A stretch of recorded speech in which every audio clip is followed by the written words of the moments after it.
It's always a good idea to test that the sensors are actually working before you finalize everything, before you put the wheel on and test it with the wheel.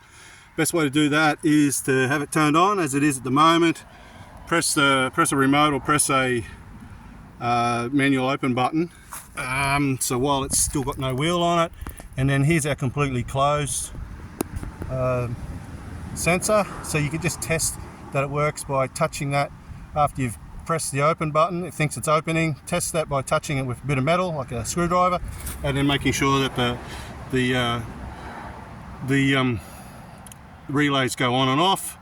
And then what you'll see is that blue light will stop flashing when it thinks it's open. And then press the button again and test the other sensor on the other side. And if you hear the relays make a noise again, and then the button should start flashing again like it is at the moment. That way you know your sensors are working. Nearly finished with the cabinet install. As you see, there's only one cable going in. That's how you should get your product. That's just the battery going to the solar controller on the battery.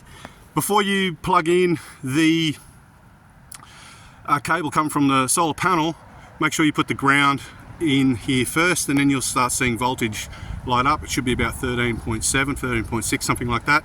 These lithium iron phosphate batteries are awesome.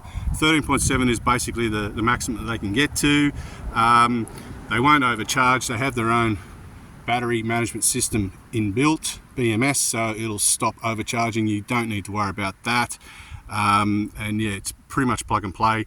I don't have anything coming out of the load. Basically the board is coming straight off the battery.